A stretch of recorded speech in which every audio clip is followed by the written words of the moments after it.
My name is Matt Merewitz, and I run a PR and management firm called Fully Altered Media.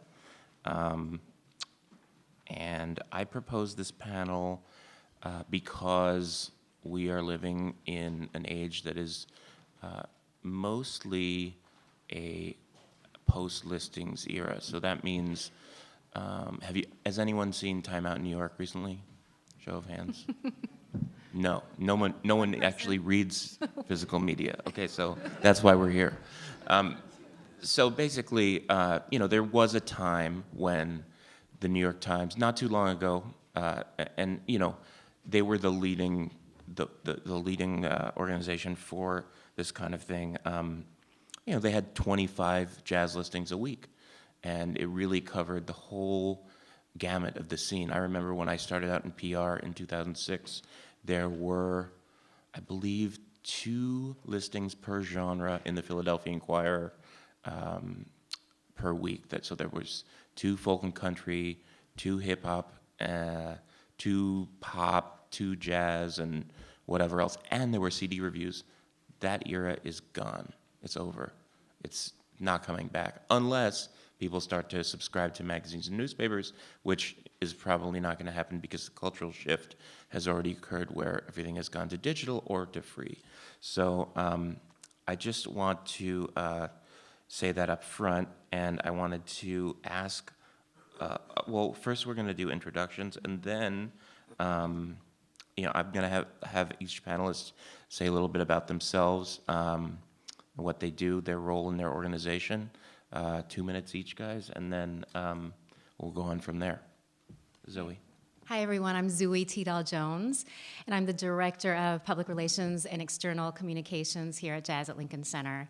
And it's a very lofty department name, which we'll get into later, but what I handle along with my team of 6 is the public relations and social media and marketing program copy of everything that Jazz at Lincoln Center puts out there, whether it be concerts, education, Blue Engine Records, our advocacy initiatives, including Jazz Congress, our worldwide tours, and our international expansion.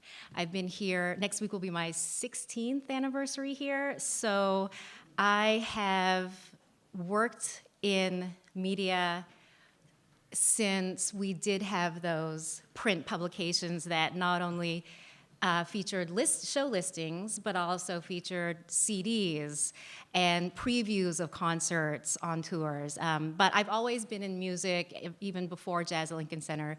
So I'm here to really talk about how not only the organization, how we deal with the changes in the media landscape, but also how we take advantage of the changes in the media landscape. I'm Adrian Stortz. I'm currently the Director of Programs and Finance at Miller Theater at Columbia University and run their arts initiative as well.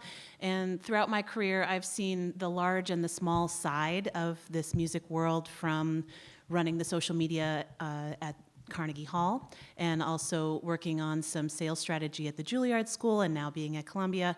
But then I also ran my own marketing agency for a little while, where I worked directly with smaller arts organizations and independent musicians.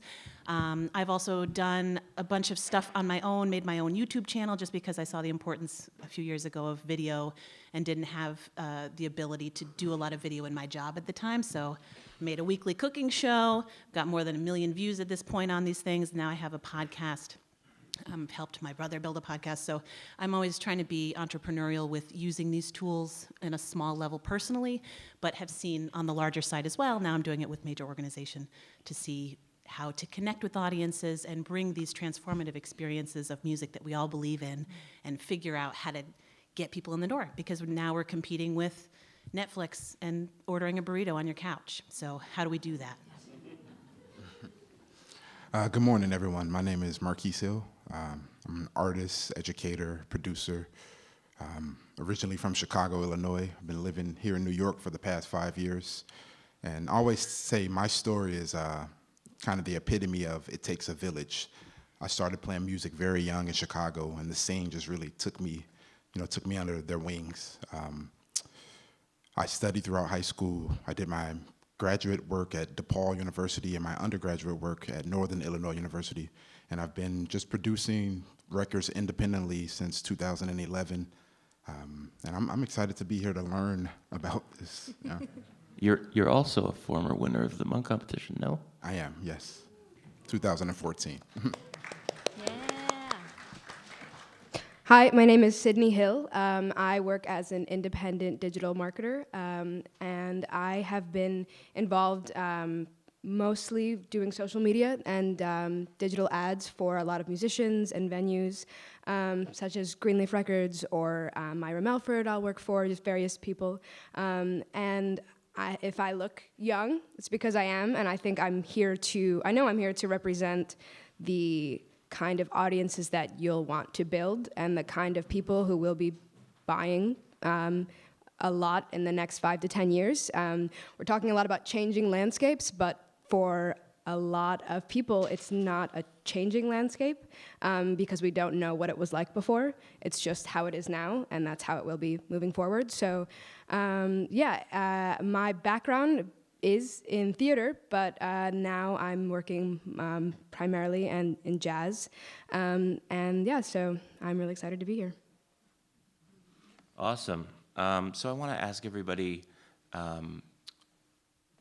in the room, by a show of hands, who found out about this in print media, this whole conference?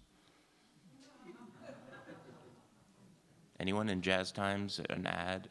Okay, 1, 2, 3, okay, 4.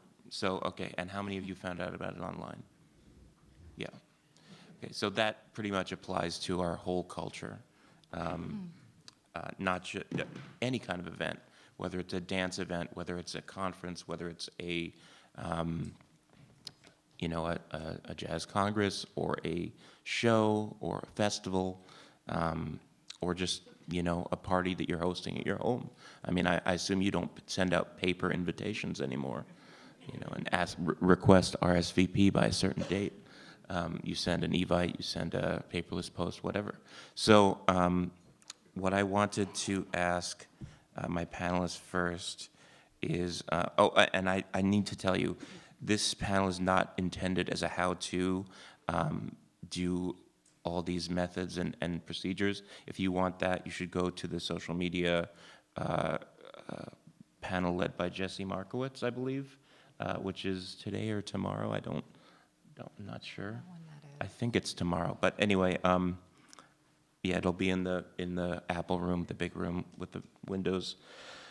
They're cooler than us. No, we're cooler than them. Okay. And so anyway, I wanted to ask Adrienne about venues and artists working together. What are the key points and what are the most important tools for your day-to-day as a venue? And as a presenter, how do you reach the specific demographics you want to reach? Well, something I think about in all of my work, and even in my personal life, everything I do is sort of thinking about your target audience, and maybe that language is too marketing speak, but just who are you trying to reach? What is their life like? What is their day-to-day? Put yourself in their shoes, think about what they're going through, and how do you reach them through all of that? There's not this person who exists who's just like reading jazz listings all day long and listening to records on beautiful high-fidelity speakers, and they listen to the entire record 6 times in a row, and they're just like, people do that, but it fits into their lives, and a lot of us are on the go and have kids and have multiple jobs and have people with health problems in our families. So all that to say, thinking about who you're trying to reach and understanding their life a little bit when you're thinking about how to talk to them. And so that applies with a venue like Miller Theater. We've got very different audiences that we reach. We've got programming that involves jazz. We've got programming that involves new music. We've got programming that involves early music. And those are pretty distinct audiences. There's some overlap, but when we're running a Facebook ad campaign, we kind of have different audiences for each of those kinds of concerts. And even within the jazz series or within the early music series, each performer sort of has a different audience too. Like this stuff that we're dealing with is a niche within a niche. And so it's a really small audience that we're trying to reach, but it's a passionate audience who's really excited and really moved by this stuff. So it's really rewarding to reach them, but you gotta find them.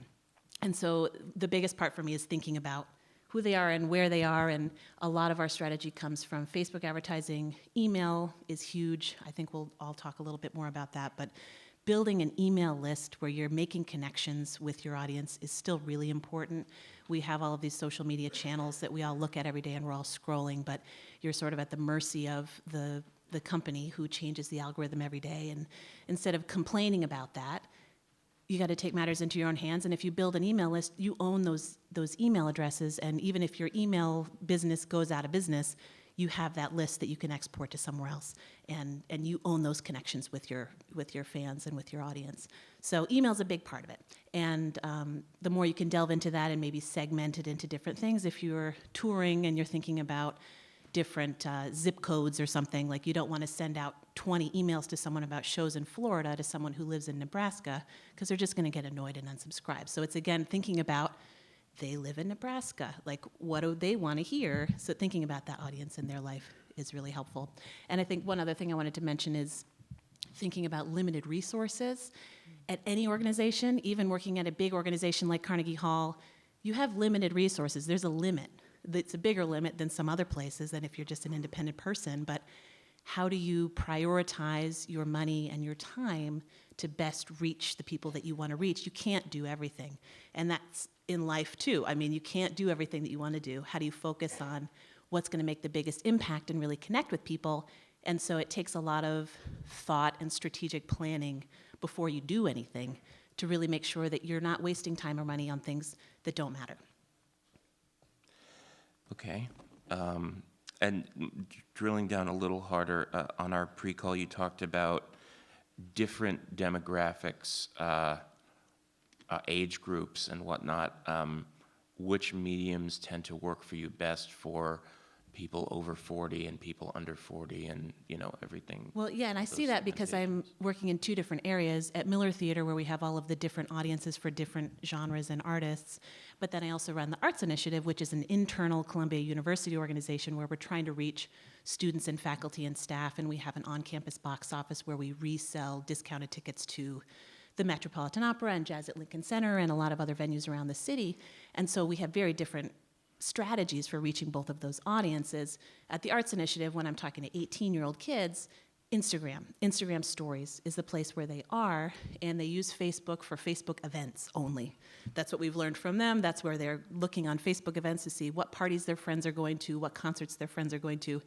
But then if you want to reach a 69-year-old early music person, that's a very different thing. They're not on Instagram stories for the most part, and so you're thinking about Facebook advertising and email and maybe even direct mail some of the time to try to reach them where they are. And posters, I mean, the old school stuff still works too. We have beautiful posters outside for the local people, just trying to think about who the people are, and it's multiple touch points. How do you reach them in a few different places so that they finally realize, oh, okay, I should go to this thing. I wanted to ask Zooey, how did Jazz Lincoln Center make the shift, bringing social media into the PR department, and how did that change your job and the whole totality of the organization? For the better.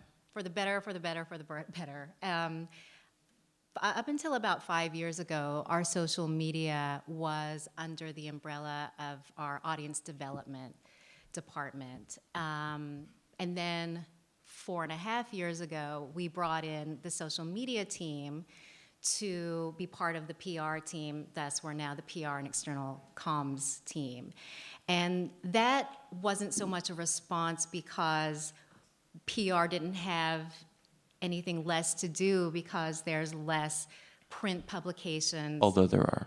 Although there are, which means we have to be very, very, very creative, both in the traditional media and also digital media, and now with social media. And so what that's enabled us to do is work more collaboratively with social media. The two best takeaways are that, one, consistency in messaging. When we put out a press release, for example, our social media team should be activated in tandem. And not only our press release should go out at the same time that maybe our social media message goes out on all of our platforms, but the language has to be consistent. The beauty of social media, however, is while our PR language and all of our talking points and our press releases and our collateral material may be a little more formal because our audience is the press, a lot of you guys out there, social media speaks to a very different audience, and this is a lot of what we're talking about when it comes to targeting your audience. Our social media team has the ability and freedom to be a little more fun with the message and be a little more personal, very marketing, but a little more personally driven, which PR doesn't always have the chance to do. So social media may be a little, always with brevity in mind too, while social media is a little more personal, our PR department can work in a very factual type of way. And we've found a way to make that work because we are dealing with two different audiences. What's also great about the fact that our departments or those two teams have come together is that if a press release or a traditional media outreach is not gonna bring people in through the doors, we can look to social media to say, what can you do with original content? And how do you make that determination if it's not going to work? Timing is a big, big thing. I think most of us know, and maybe it'll come out in this panel, if you have a gig that is 50% sold and you're about a week out, there's a lot to do. And it's called booking yourself on the radio, calling BGO, doing phoners, getting the message online through your own personal accounts. There's a lot to do in that week. But one thing that we talked about on the call while we were prepping for this is that some of us here represent both the venue and the artist. It's really important if you're an artist or if you're representing an artist to work with the venue. Make sure that messaging is consistent as well. I think a lot of us who have done traditional PR, we can think of so many instances where we've got these great story angles and these great ideas to put out there and feed to the press, but no one is biting. What social media has enabled us to do is to tell that story ourselves. If we can't rely on traditional media to tell the story about an incredible trumpet player who's performing for the first time at Dizzy's, we need to be able to do that ourselves. But it's up to PR to strategize around that angle and around that story so that we can work collaboratively with social to do that. We're a department, of course, at an organization, but there are ways I think that we can maybe talk about later, and my team and I are always around to help, to talk about, I'm one person. How can I possibly do all of that? So Zooey brought up a good point. If you're in a crunch, right, and you have 20 pre-sales, or you have 0 pre-sales, or you have, depending on what your economy of scale is with your venue or your artist, and you're in a small club or a larger club or a theater or whatever. I wanted to bring Sydney in on this because this happened with one of my clients this year, and I brought Sydney in as an outside contractor to help in this situation. And I'm talking about Linda O at National Sawdust, Linda Mahano. Sydney, can you maybe kind of describe how you approached that in a very short time and ended up with almost a full room? Yeah, so many nonprofits or clubs are very short-staffed and don't have a lot of time to devote to social media.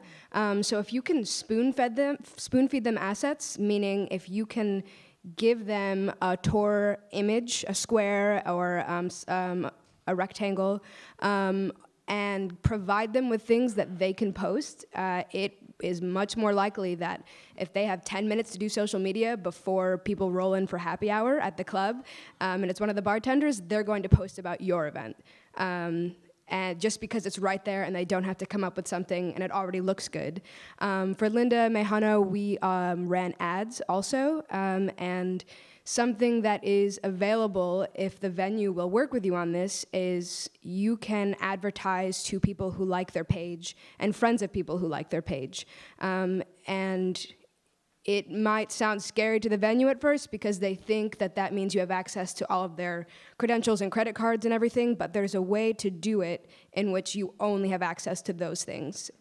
so that you can't touch anything else on their page. And I think, the how-to, Jesse should be able to help you with that tomorrow. But that is a really powerful You can thing. call it out by name. You can say what it is. Oh, well, it's the Facebook Pixel is one thing. And is this a good time to go into what that is now, or would you like to? You can talk later? a little bit Okay. about it, yeah. Facebook knows that the more successful your ads are with them, the more likely you are to run ads with them and the more money you'll spend with them. So they just care about the money part. So they actually make it really, really easy for artists to set up really successful Facebook and Instagram ads. And the way to do this is something called a Facebook Pixel. And it's a little thing that goes down on a website, and anyone who visits your website can see an ad on Facebook or Instagram. It's kind of like when you visit Amazon and look at a CD, and then you see it on your Facebook page. It's the same thing. Or if you go to a venue like Carnegie Hall or Jazz Lincoln Center, you go to an event page, and then that ad follows you around the internet. Exactly. If you have a WordPress site, it's just a plugin that you install. A lot of times it's just copying and pasting a code. You flip a toggle in Squarespace. So it's really, really simple to set up. And Facebook wants to make it simple. And speaking of emailing, you can also upload your email lists into Facebook.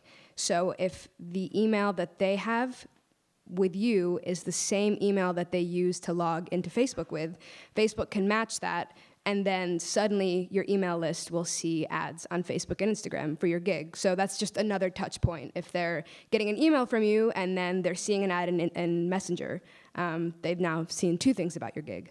So Facebook is basically able to parse your email list. Now, obviously, this has ethical implications, but as marketers, we have to use the tools that we're given, and that's a very, very powerful tool. A tool. So many people, many of you, spend a lot of time on Facebook and Instagram and wherever else, and I think that once we get past that initial, ooh, that's kind of creepy, they can parse your email list, see which emails correspond to people with Facebook accounts, and push ads directly at those people, and it's so easy, and it's free too. It's a free service. I think if you want to do it in a way that it doesn't feel creepy to the audience, because that's the point when it's too much. And what's great about this feature from Facebook of the email upload is people will see the ads in Facebook. They don't know that it's because you uploaded their email address. They just see the ad and they're like, oh, I love that artist. It's not like, hey, that's you would put the relevant to copy me. like, hey, So- you're on my email list and you're getting this ad, hey fans. Yeah, so you just have to think about the audience again and make sure that what they're seeing doesn't feel creepy, but for the most part it's not. And it does feel a little creepy to use these tools, but it makes a limited budget go so much further. For $50 or $100, the amount you can reach only people who exactly are interested in your niche kind of thing, that's amazing. Compared to print media, when you'd have to pay a lot more than that, this is better. And I feel like using these tools to market jazz is good. Like we're selling good things to people that make their lives better, so it's okay. Marquis, I wanted to ask you, the reason I brought you on this panel, one of the reasons why I brought you on this panel was you were one of the first artists I saw consistently using Instagram to promote upcoming tours and shows with highly well-designed, square posts that were designed by a designer and that looked really good and that could be reposted to people's stories and all that kind of thing. So was there a point where you realized, oh, I really have to do this, and you went with it, and were you pushed by a manager, or was it just something you saw going on? And talk about that. Yeah, so for me, I use social media 100% to promote shows. I don't have an email list, but now I'm motivated to start one. I just realized the importance of having the imagery consistent among all your socials. So you want your fans or your supporters to go to your website, see a certain imagery, see your artwork. Okay, they go to your Instagram, they see that same artwork, the same imagery, they go to your Facebook or Twitter. So you start to subconsciously ingrain, this imagery into their mind. And that was really one of my main decisions in getting a graphic designer. His name is Jamie Breverick from Wisconsin. The name of his company is B-Side Productions, and he makes just incredibly beautiful. Jamie Breiwick, right? Yes. Breiwick. Breiwick, thank Brecker, you. yeah. Yeah. Breiwick. Mm-hmm. I wanted him on this panel, but he's a school teacher and he's in school today. So. Mm-hmm. And he just makes quality posters. And it's again, I'm kind of repeating myself, but it's important to have that consistency among your platforms.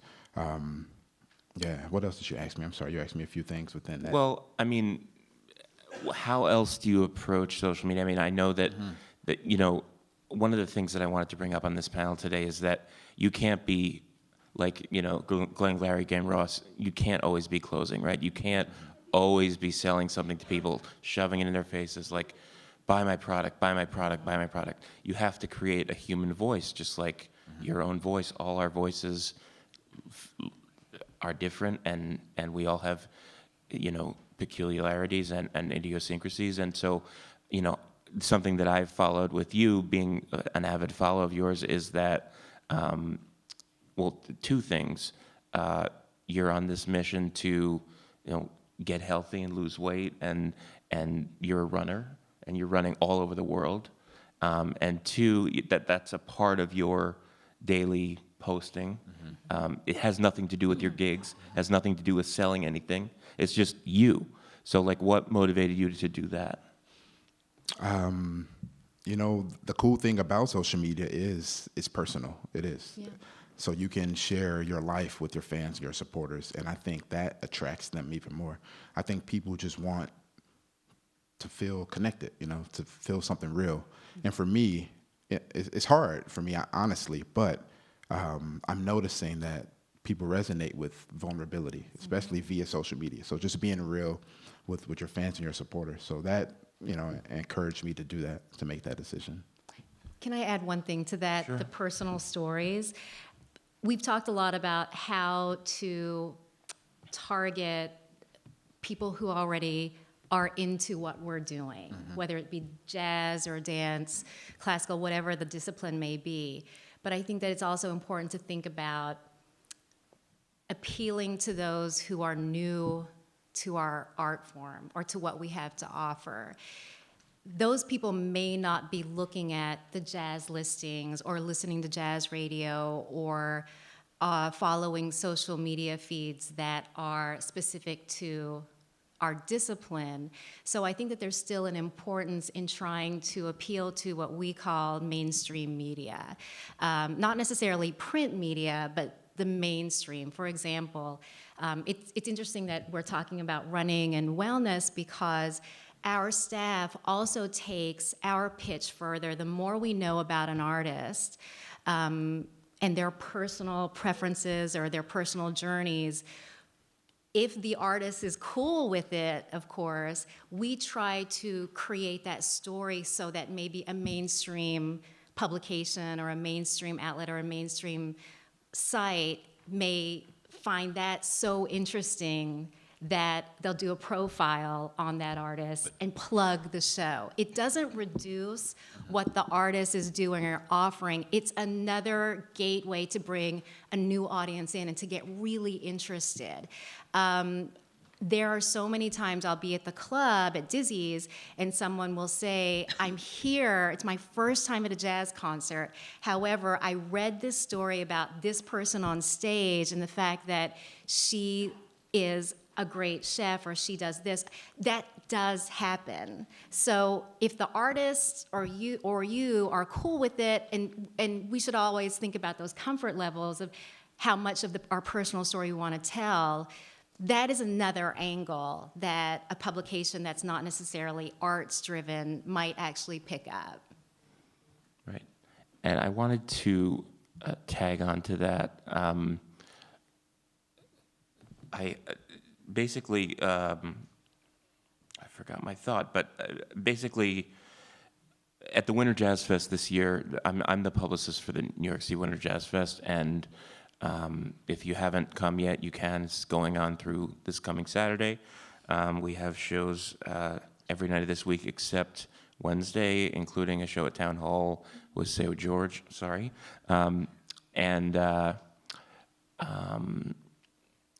Basically, we have a theme of wellness this year in our programming. Not only in our musical programming, people presenting musical projects that deal with their own struggles with wellness or triumphs with wellness, but we have a series of talks, and I was corresponding with someone via Instagram from our official account who had bought tickets to a musical show because they were a personal trainer and they found that particularly engaging. And that I don't know if that person is necessarily a jazz fan or not, but it really did resonate with them, and that made them want to engage with our programming. So you never know. I mean, you could spin that 1,000 different ways. So I wanted to ask you guys if you've ever, any of you, if you've ever spun something extra musical into your pitch.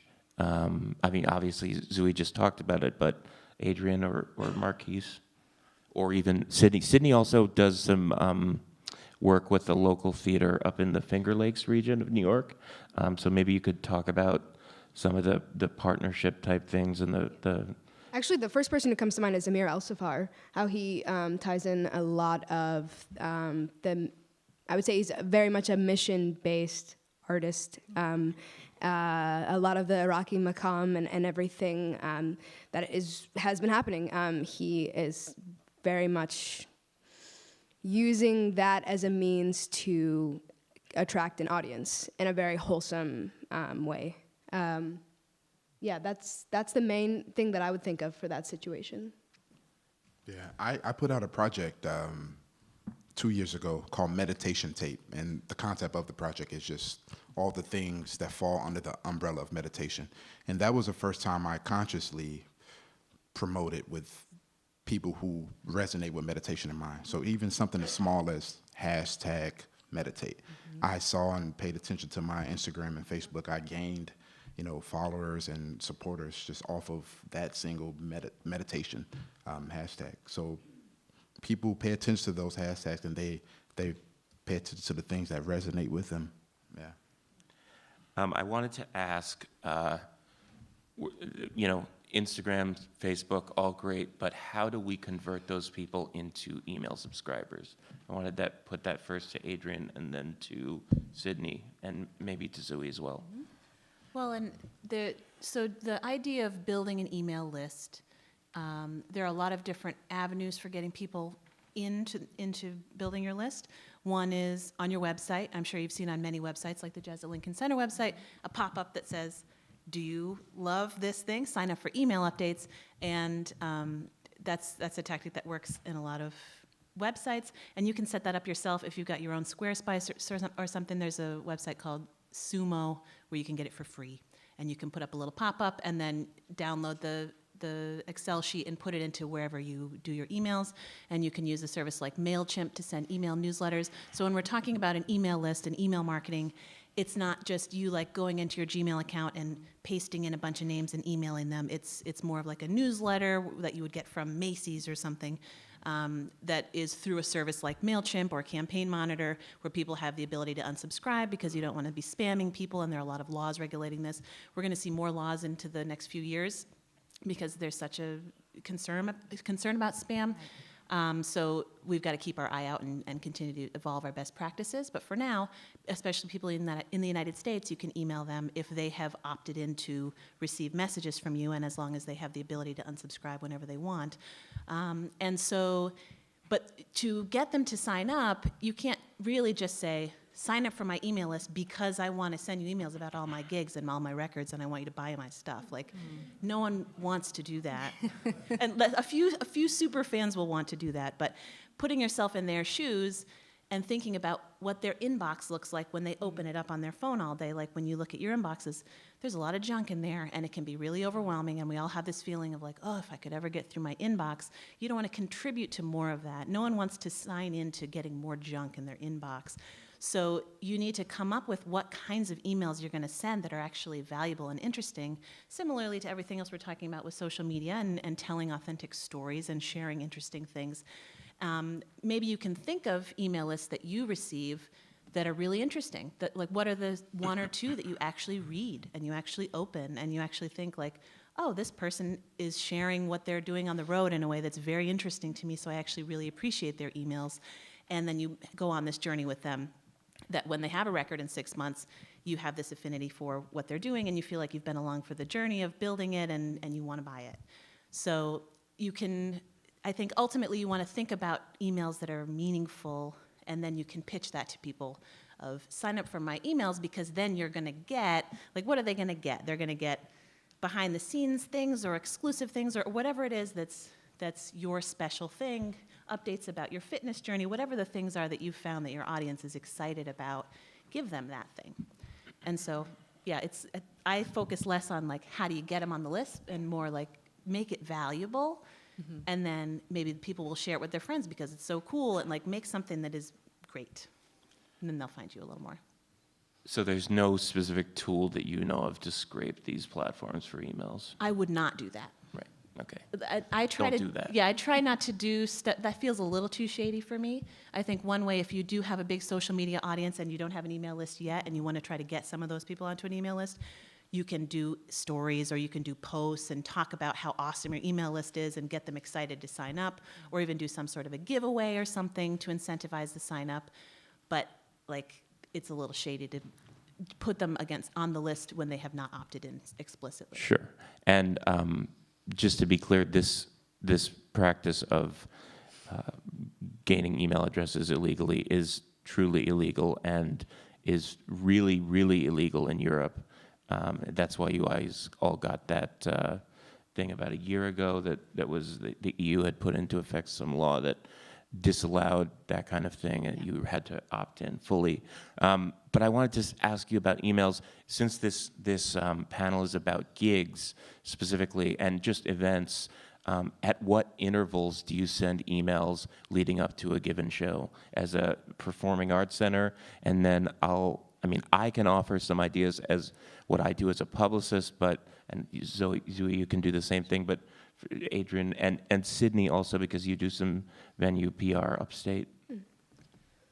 Scheduling really depends on the organization you're in. At a place like Carnegie Hall, their model that's based on a subscription model. You can buy subscriptions to concerts in the spring before they even happen the following season, and so they have a whole strategy where they're sending out emails to get people to subscribe way in advance. But then when it comes to the actual individual tickets, there's another push at the end of the summer when all the individual tickets are now on sale and people buy those, and there's a lot of email and other messaging there. But then it's kind of last minute, again, thinking about where people's lives are. How far in advance do you know your life? If you're the kind of person who really plans ahead, maybe you've already bought the subscription a year and ahead.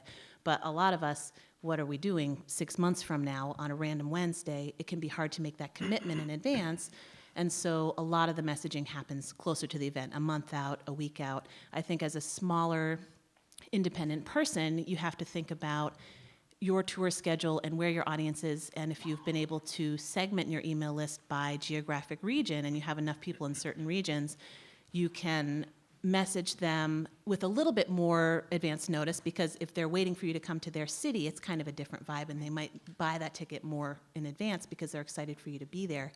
But if it's sort of like you're in the same city all the time and you always have gigs at the same time, a week or two out, I don't know, Zooey, what do you see with your schedule? Well, we do a very similar outreach model because we know exactly what we're going to be doing a year from now, because subscriptions will be on sale in about a month. So we do the long lead push by announcing our season. Dizzy's is a little bit differently because we try to announce what is coming up at the club at least 6 weeks out. So it's a very similar timing. And then we start looking at how are we pacing. If we're lucky enough to feature an artist on stage that we have featured in years past, we can go back and look at what the ticket purchasing trends are for that artist. And so we use that information to actually plan when all of our outreach is going out. If it's a new artist or someone that we've not featured in the past, we take a look at the repertoire and what we've done in the past that may be similar and that audience's buying habits. But that is from a presenter standpoint. My recommendation to artists, if you are doing this on your own and you're the one promoting, you're not only just booking the gigs, you're rehearsing, you're calling the tunes, but you're promoting it because maybe the club doesn't have the vehicles or the platforms that are optimal. I would always start with the most basic thing that I think a lot of people forget is find out when tickets go on sale. When can people buy tickets to your gig? Because if you're pushing it out and your fans have nowhere to go, you've lost them. As soon as you hear when those tickets are going on sale by the venue, you work in tandem with that announcement. Call the marketing people there, call whomever your producer is over there and find out what day and what time are tickets going on sale, and what day and what time are your ads going out and your social media going out about my show. And plan to do everything at the same time. Sydney, do you have anything? Yeah, I just wanted to highlight the power of follow-up emails, too. After someone has seen a show, that's such a powerful point of persuasion in the purchasing process. So they've come to your venue, they've seen a show, we know there's someone who consumes culture that's willing to purchase a ticket, and they're buzzed from what they just saw, and then perhaps that evening or the next day, hey, thank you for coming to our venue. We so enjoyed having you here. Here are some shows that are similar to what you just saw. And then that's it. So it's a really, really powerful way to get someone to come back and to build their relationship with your venue. And piggybacking on that, I think I've seen people make the mistake of, if I've purchased a ticket to something, they'll send me an email asking me to purchase something else before I've even gone to that show. And so thinking about this timing and putting yourself in that audience person's shoes after they've seen the show is the perfect time because they're ready to buy another ticket. But if they haven't even gone to the show yet, asking them to buy tickets to another show, they might just end up annoyed, and we don't want to annoy anybody. We want them excited. Do you guys remember, I mean, when you were working with artists individually and doing, like, when you worked with me on Myra, do you remember how, at what intervals we sent emails for those gigs? I think it's so different for each artist, and somebody like Myra Melford, her email strategy I love because it's sort of against what my recommendations usually would be, and that's why you can't really have a recommendation for everybody. It's all about who's your audience and how do they respond to you and how do you talk to them. But she puts out emails a few times a year that are kind of long with a big list of dates and a big list of records that she's working on, and that works for her audience. They are open. They open the emails. They click on the emails. That's how, when you're using a service like MailChimp, you can actually see how many people have opened it, how many people have unsubscribed, how many people have clicked a link, which link they clicked on. So it's really helpful for understanding, did they actually care about this email, or did I send something that really fell flat and I need to reorient how I do it? But so yeah, she's not sending out an email every week or anything. It's just sort of like a few times a year, here's a big listing of all the stuff going on, and that seems to really work for her audience. And it's very personable, it's a letter from her, and people feel connected to her because she's cool. Right. I would say that there are two email lists that I enjoy being on myself because they are so simple and personal. One is Helen Sung, the pianist, and another is Theo Bleckman, the vocalist. Each put out an email like clockwork the first few days of each month, either the first day itself or a couple days after, and it's always pretty short and to the point. Helen likes to include a lot of pictures from the road. Theo keeps it pretty simple with basic gig details and some of his press photos.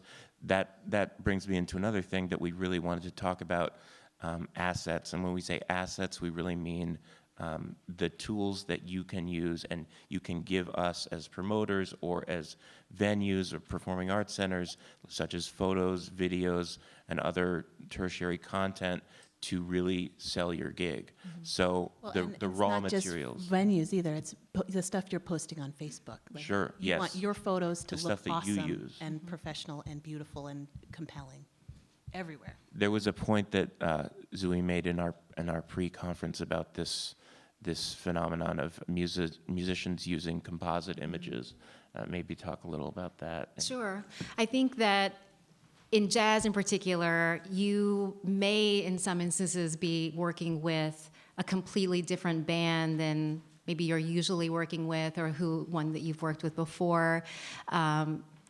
You guys are not going to have the time to put a photo shoot together with the lighting and the backdrop or even at the venue unless the stars align and everyone is available at the same time and looks super great and dressed. What I've seen, and people are being really creative about it, are these composites of photos of each person in the band that individual photos that create really nice blocks, and you can do them so that they're perfectly square for social media specs. And I've just seen some really, really nice things because you have to have a photo of what you're bringing to that town or to that club. High res, of course, but I think that one thing, as soon as you put that band together, as soon as you know who's the personnel, then you need to just get on the horn with your bandmates and ask them to send you as many tight shots as possible so that you are working, consistency has been a really big theme here, so that you're working with something that looks as if it was designed specifically for that band. And there are really great examples. I can't think of any right now, but I don't know if it started with venues doing this because they're not able to put band photos together in a timely manner, if it's from the artists themselves. But there's some really, really interesting and compelling imagery that's out there just by taking a consistent look per band member and working with it. I was just going to add, I've been noticing venues asking me lately and just different artists for personal like videos. You know, my name is Marquis. I'm playing Dizzy's Coca-Cola tonight. Hope to see you in the building, something like that. And they will post it to their social media. Yes. And even something like that is pretty effective. Yep. It just kind of corresponds with that personal thing. Yep. And the audience and your supporters and fans feeling connected. Yep. And not a lot of artists are willing to do that some of Yeah. the time. As the venue, when we ask everybody to do that, maybe you're the only guy who does it, so that really helps you. Yes. Like if you're willing to do it, you can really stand out because we still are sort of in the forefront, and particularly in jazz, if you've got a lot of people may have the same headshots that they've had for 15 years or something. So if you have something new every year and it's a modern photo that looks really nice and you're on video and you are a welcoming personality, you can stand out from other people. And it's not that intimidating. Right. You can find a way to do it that you're comfortable with. Like you don't have to see how he's done it and be exactly the same because you've got a different personality. But if you've got a reasonably new iPhone and you stand in lighting that's shining Yes. on you instead of from behind you, and you wipe off the lens on your phone, Please. then you're going to look okay. And so just like, don't be afraid to talk into your camera for 30 seconds because it makes such a big difference for people to feel that you're a human being that they can get excited. And doing it at soundcheck is not too late. If you're at soundcheck and the gig is in 2 or 3 hours, it's not too late because Instagram stories, both on the venues side and your own, that's really, really effective. So it's never too late. We were talking about what do you do if a week out you're in dire straits, nobody's made any reservations. There are so many things that you can do with social and these live videos and Instagram stories. I mean, we didn't really get into that very much, but rehearsal, when you're at your rehearsal, when you're at sound check, when you're entering the gig, it's never too late to post about your gig. When we had our pre-call, we talked a little bit about Twitter in this conversation, and I just wanted to put that out there to the panelists. Do you think Twitter is effective for what we're talking about here today? Anyone? I was going to say, I think they're all effective, but honestly, I use primarily Facebook and Instagram. They have it set up where you can make a post and they all go to all of your platforms. Yeah, I don't know why I don't use Twitter as much, but I know Facebook and Instagram resonates with people. Maybe because it's more visual and videos, and you can write longer captions. They also have a lot of psychologists at work getting you addicted. Yeah, true. Well, Dopamine so does Twitter. levels. Twitter's trying. Yeah. It's, again, where your audience is. And so in certain niche areas, Twitter is still very popular and thriving within certain communities. Among your target audience, maybe not. The audiences that I've worked with are not necessarily on Twitter, and they're not going to Twitter to find out about events that they want to go to. You want to think about the intent of where they are, too.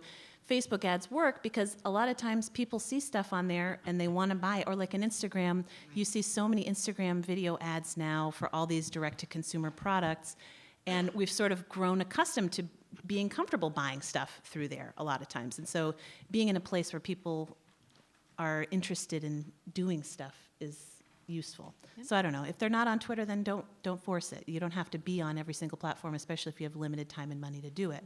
And it's okay. Do you push out to all those platforms anyway as your organization?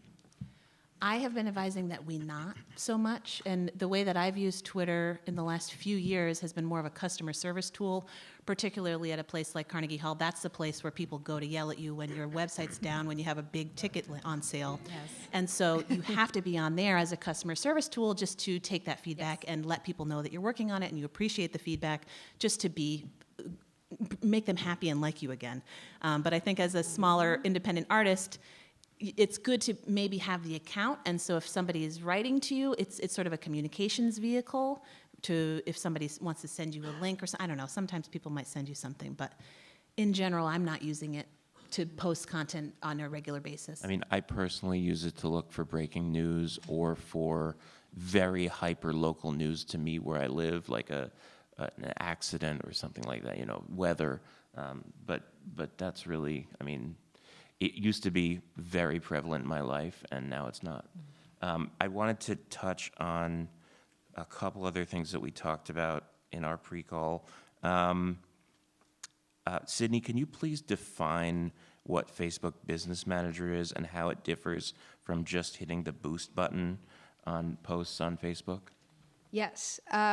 So boosting is the thing on the front end, and Facebook is probably telling you to boost, and then if you don't go through with it, they send you an email.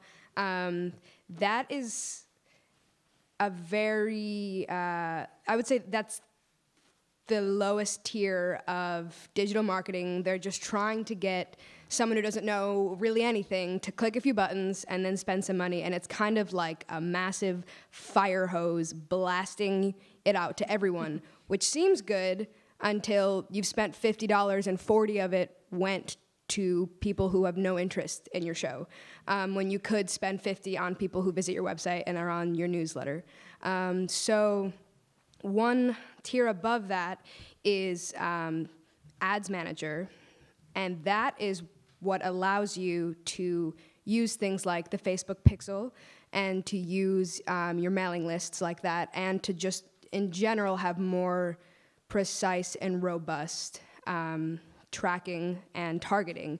So boosting, and then Ads Manager, and then the umbrella that has Ads Manager and your pixel and your mailing list is called Facebook Business Manager. And what's the URL for that? Just Google Facebook Business. Yeah.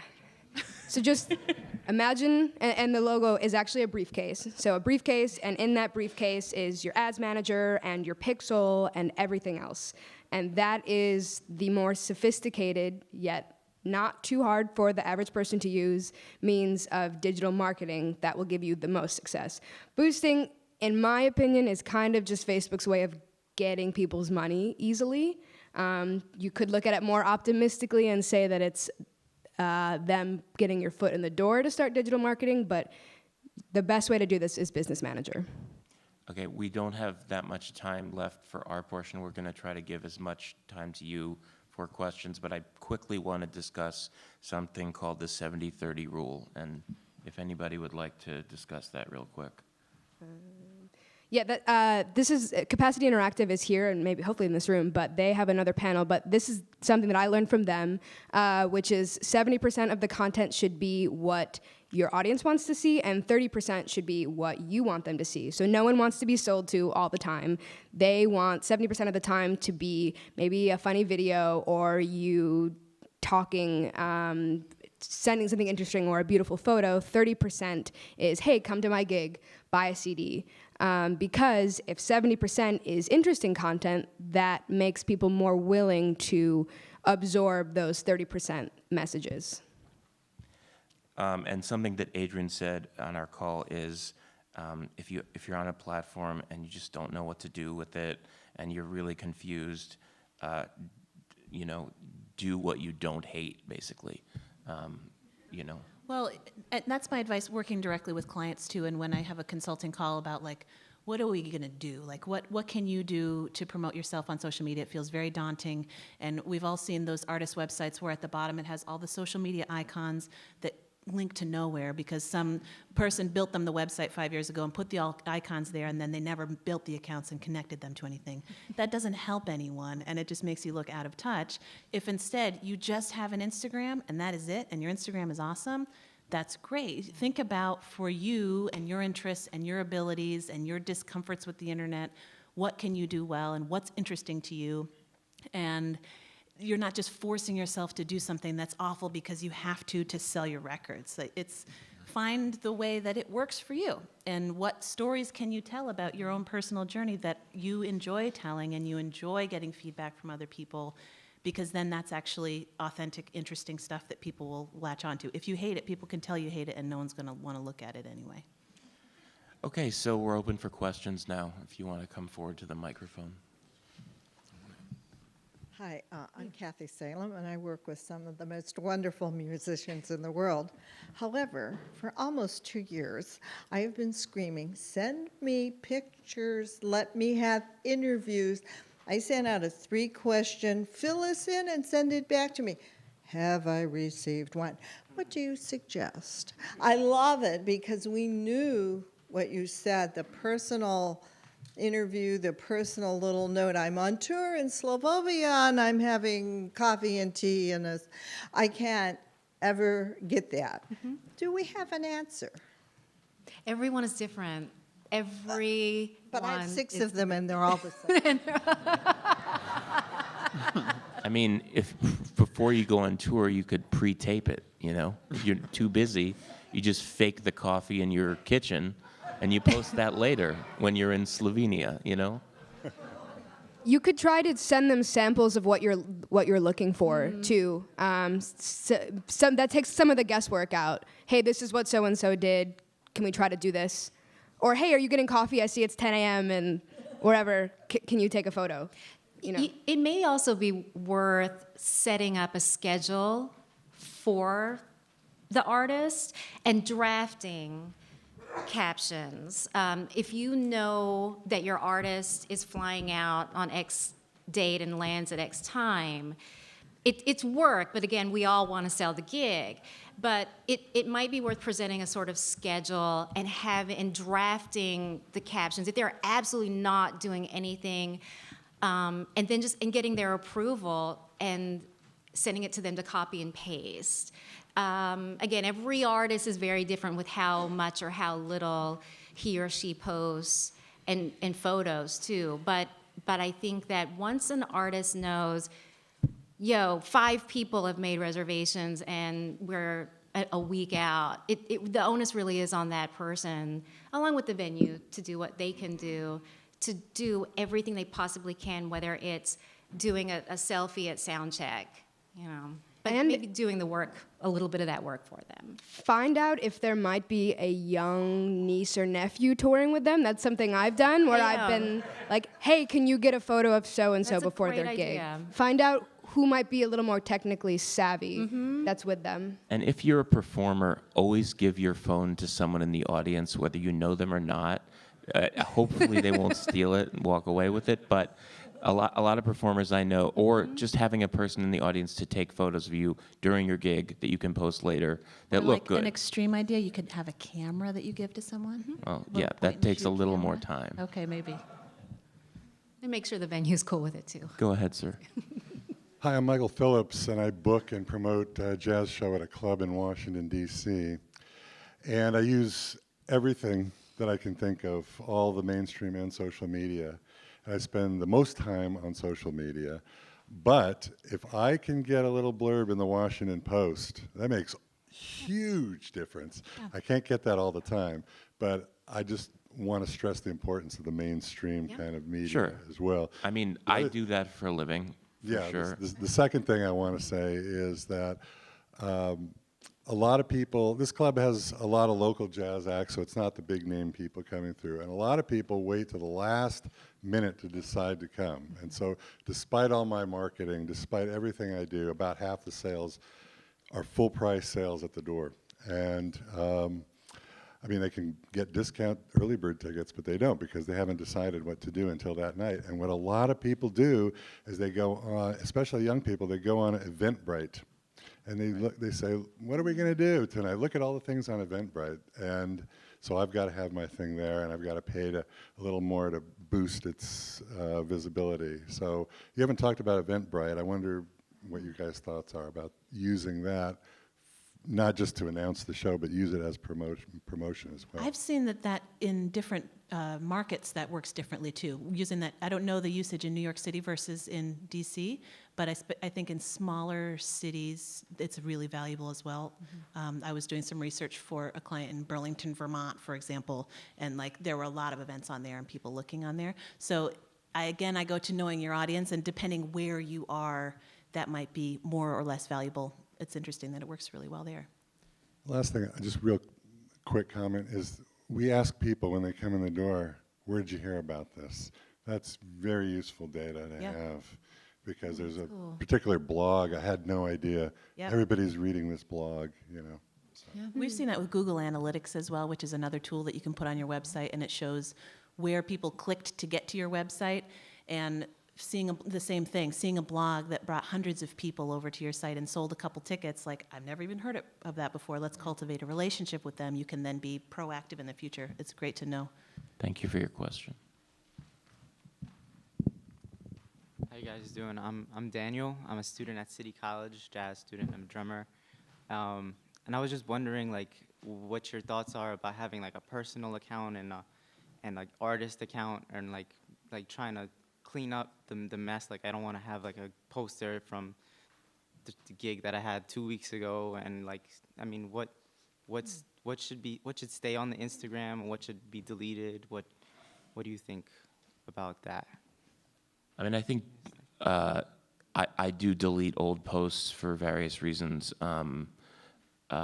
If you're coming at it from the other perspective of a booker, you do want to see that there's an evidence of touring history and shows having been played at different places. That from the other side of the equation, the person who's maybe going to book you is going to want to see that you've played a lot. So I would say keeping an old poster up is a good idea.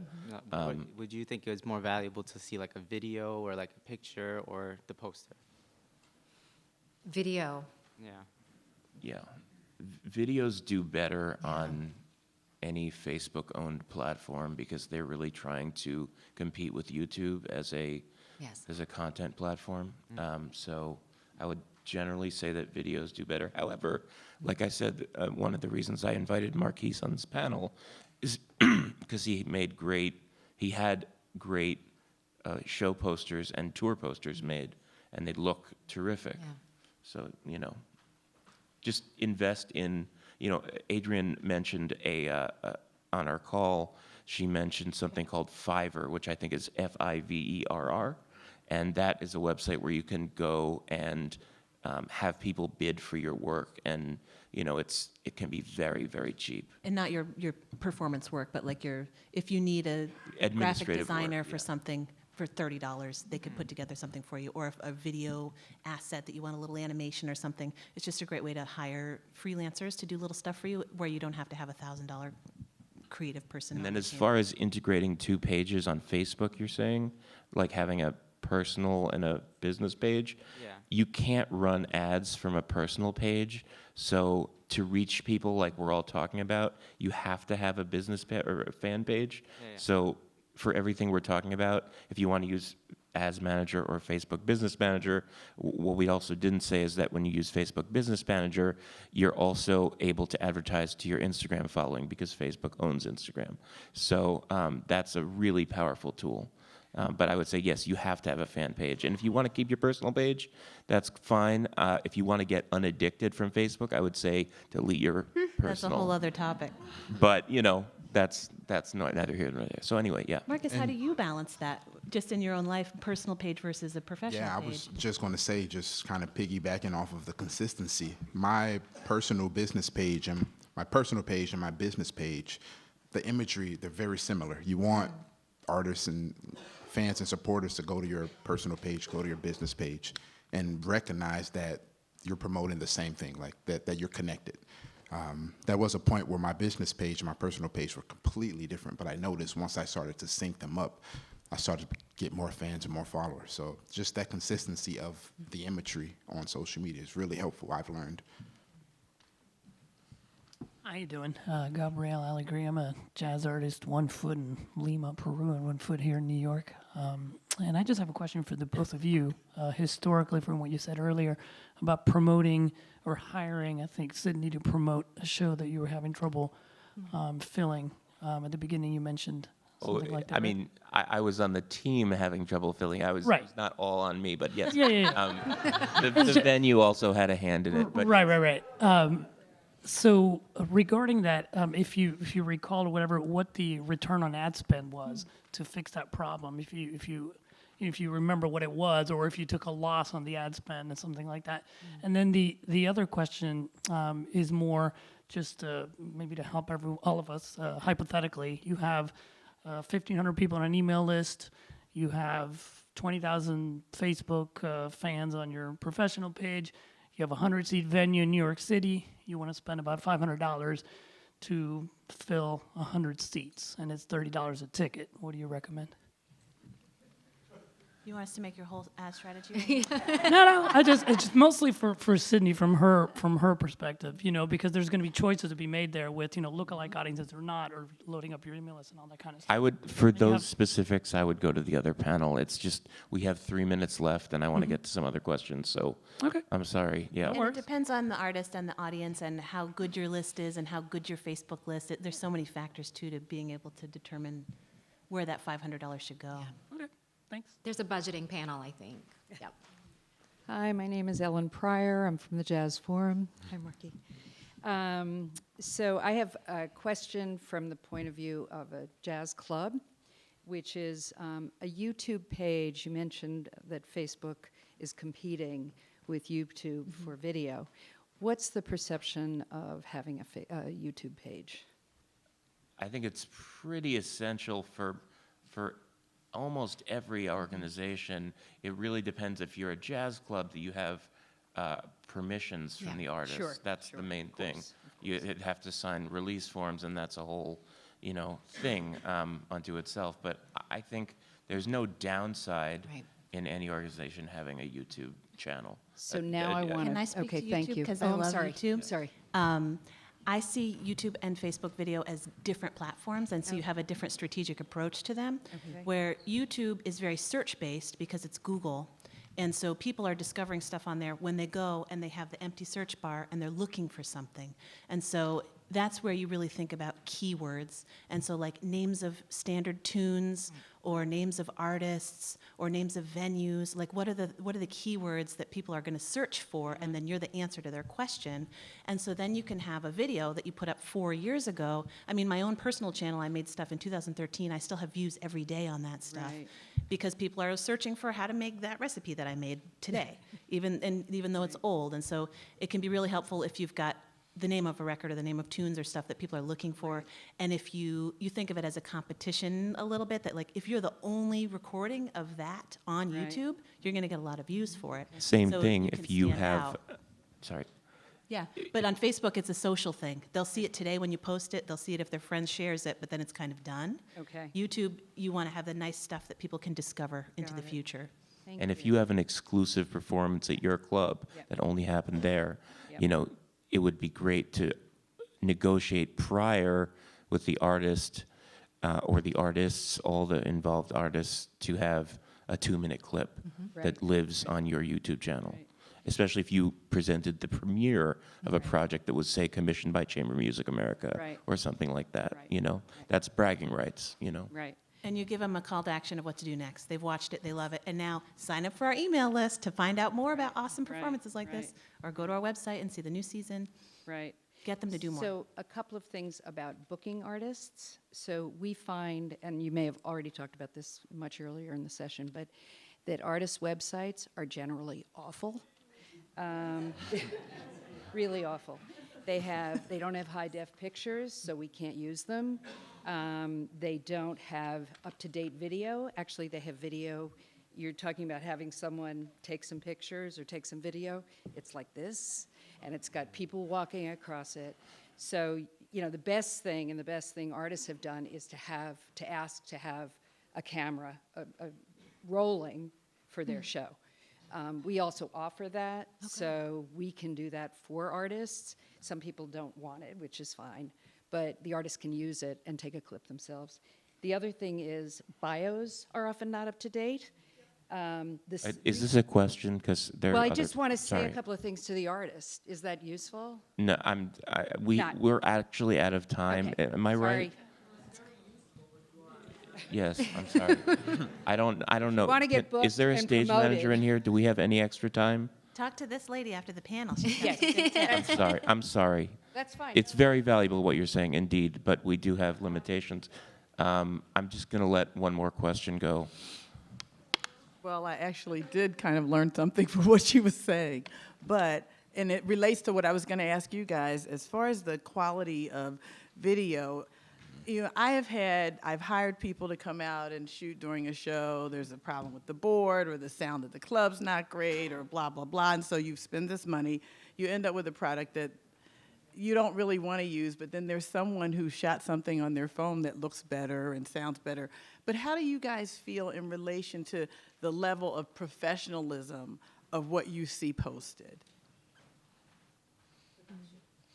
Yes, the production value. It depends. Of what you see It posted. depends on, it's hard to quantify that in a blanket answer for everything. I think in general with internet video, you can do a lot with stuff that is not totally polished, sleek stuff. Sure. I mean, outside of music, some of the top YouTube people who are making careers out of this don't have the most polished looking content, and it's because it's genuine and they're connecting with people. Right. And so audio is almost more important, particularly with music. If you can hear it well and it looks a little off, you can get away with it because people want to hear it.